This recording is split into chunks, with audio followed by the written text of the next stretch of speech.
Brilliant Self-Confidence, 2nd edition, Chapter 1. Common Misconceptions about Self-Confidence. Born lucky. At birth, we all have the same level of self-confidence. We start at the same point in the self-confidence path. Not believing you're born confident means the playing field that used to be level will turn itself into a steeper and steeper upward hill. Confident people aren't born self-confident. Self-confidence is an attitude that develops. Self-confidence is a skill that can be taught and learned.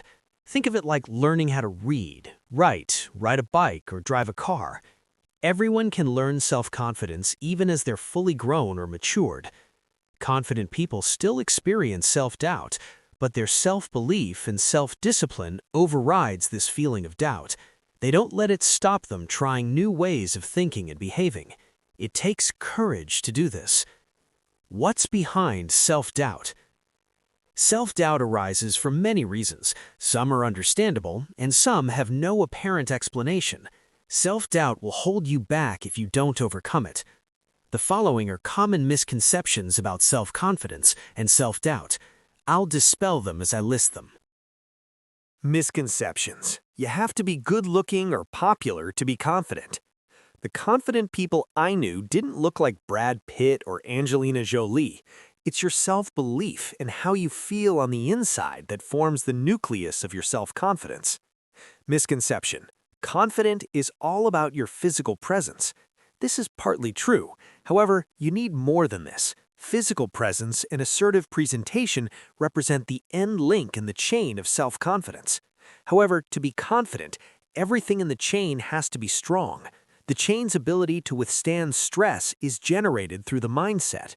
Believing in yourself and your abilities is a critical element of this process. Chapter 2 covers thinking positively, which is essential for self-belief. Confident people can deal with situations without even thinking about them. When dealing with an unexpected event, confident people prepare properly before they act. They don't just jump in and say or do something. In other words, they have the self-discipline to create time for themselves. Sometimes this can be only a few seconds, which is better than nothing. Confident people have the self-control to think about what they're going to say before they say it, or stop. They don't have an inbuilt off-the-cuff ability to deal with situations off the cuff. They create time and think before acting.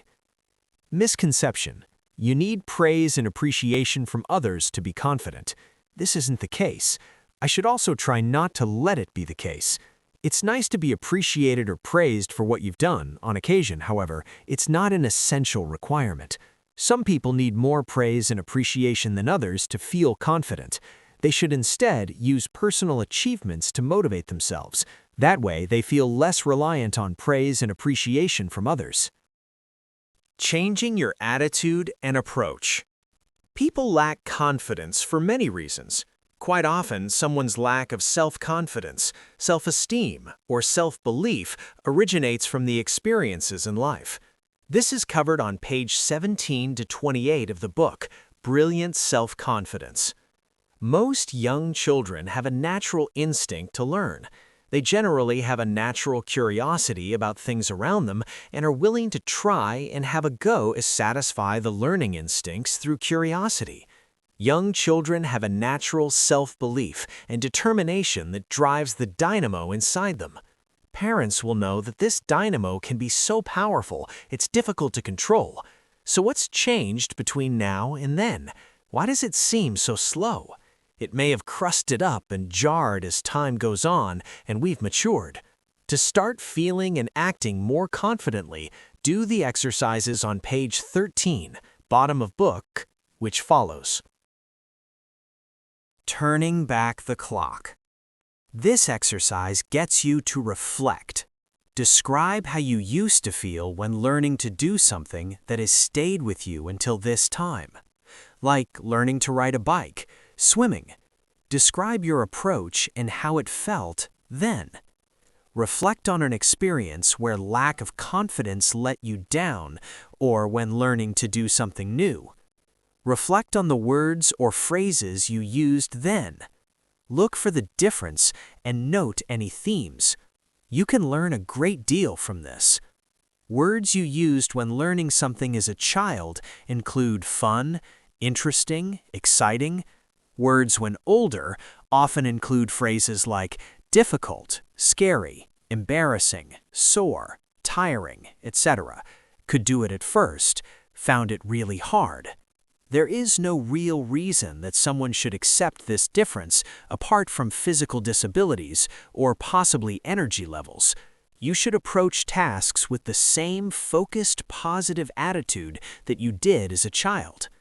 Reasons for our judgment being clouded in this way include imagining what other people might think, worrying about failing.